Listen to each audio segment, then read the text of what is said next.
Hello class, this is Dr. Long again.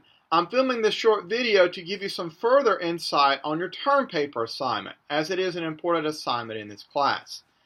Now, I hope you've seen already that I do have a very extensive term paper guideline on D2L, and I would encourage you to read that very carefully. It is very lengthy, but it walks you through the term paper from the very beginning to the very end. It has the deadline for the term paper, instructions on how to turn it in the D2L Dropbox, the questions for it, and so forth. So please see that. And in this video, I hope to give you some further insight and tips on your term paper. Now, the first step to your term paper is to read the book, the short book that is assigned for the term paper, and that is David Howard Pitney's book on Dr. Martin Luther King Jr. and Malcolm X. And it is listed on the term paper guideline. It's listed on the syllabus as well with the ISBN number. And let me show you what it looks like physically. So if you do not have the book, you should have gotten it at the beginning of the semester, but if you do not have it, please order it as soon as possible. You can get it at any major online bookseller.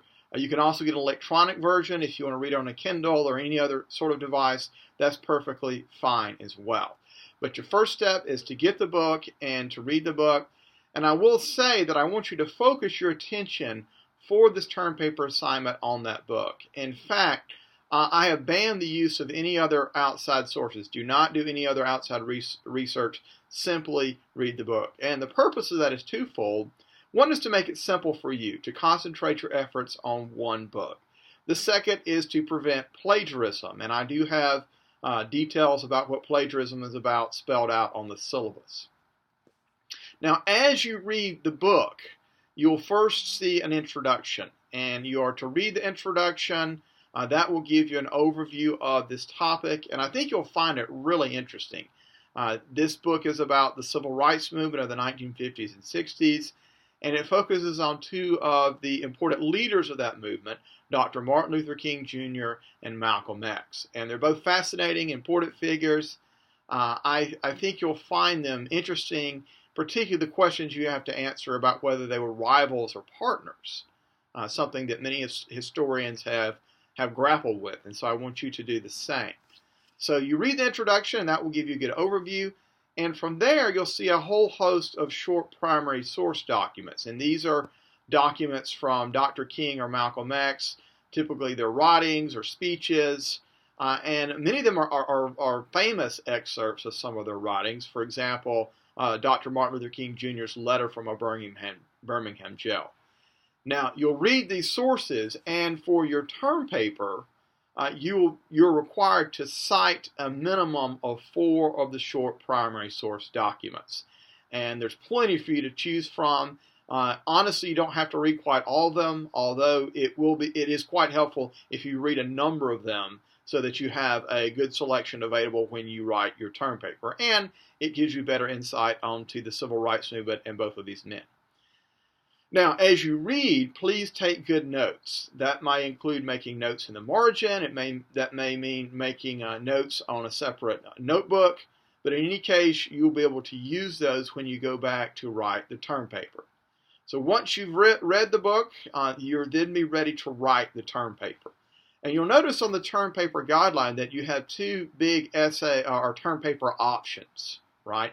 Do not do both of them. I repeat, do not do both of them. I do not want you to do 2 term papers, just 1 term paper. So when you'll see those options, they'll lead you in different directions. And the options are a series of interrelated, interlinking questions. And you need to answer all of them. You need to go through and answer all of them systematically. The more specific examples you can use, particularly from primary sources, to do so, the better you will do. And I hope that the discussions that we've had online so far have given you a little sample of what I'm expecting in the term paper, although obviously the term paper is more lengthy. Now, before you begin writing and answering the questions, you may want to make an outline to organize your thoughts, and make sure that your thoughts indeed are organized for the paragraph, or for the term paper rather.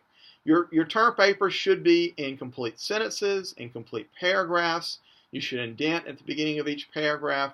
You should have an introduction in which you introduce the topic, and you have a thesis statement that gives your main argument for the paper. It's very important to have a clear thesis statement that gives an argument.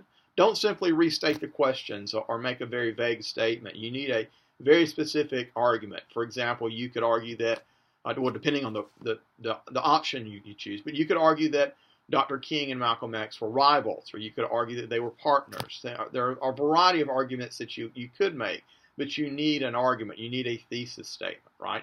So you need an introduction with a thesis statement, and then you'll go into your main body, and in the main body, you will go through and answer the questions using specific examples. And you'll have a conclusion at the end, a concluding paragraph in which you wrap up your paper, you restate your thesis statement, and you bring your paper to an end. In your paper, you will definitely need to cite sources, and the term paper guideline gives you a lot of insight on that regard. You'll need to, in some cases, to summarize where you get the information in the book and in the short primary sources. And in some cases, you'll want to directly quote either Dr. King or Malcolm X. And both of them have some fantastic short quotations that you could use to drive home a particular point that you wish to make in your paper. And I encourage you to do so, to particularly make use of those short primary sources for that. And as you quote, particularly, I encourage you to use what is called the ICE method. And the term paper guideline spells this out more specifically. But the ICE method is to introduce a quote, to cite it, and then to explain it, to unpack what that means in your own words. And that's much better than simply dropping random quotes into your paper. That's very awkward. If you use the ICE method, your paper will flow better, you'll be able to make your argument more coherently, and so forth. Now, a few final points here. It is very important when you finish your paper to edit it. In fact, I would encourage you to edit it a time or two before you turn it in. And this consists of certainly using spell check to catch any spelling errors. But I will say that you can spell something correctly but use the wrong word, so it's not a silver bullet in that regard. More importantly, I would encourage you to read your paper aloud. By reading your paper aloud, you will catch spelling errors, grammatical errors. You'll certainly find awkwardly worded sentences, and from there you can go back and reword them. If it sounds good when you read it aloud, chances are it will sound good to the reader. And while I will not certainly grade your paper as stringently as an English professor, I will count off for spelling mistakes, grammatical mistakes, awkward sentences, and the like. And the reason for that is because if a paper is littered with those sorts of errors, it will not communicate its points very effectively. So do take care to edit your paper before you turn it in. That is very important. Finally, again, I would encourage you to consult the guideline for the term paper that I have on D2L. It lays out the requirements. It gives the deadline. It has a rubric at the very end that you can use to know how I'll grade your paper. And if you have any questions about your paper, I'm more than willing to answer them. Please simply email me on my GHC account.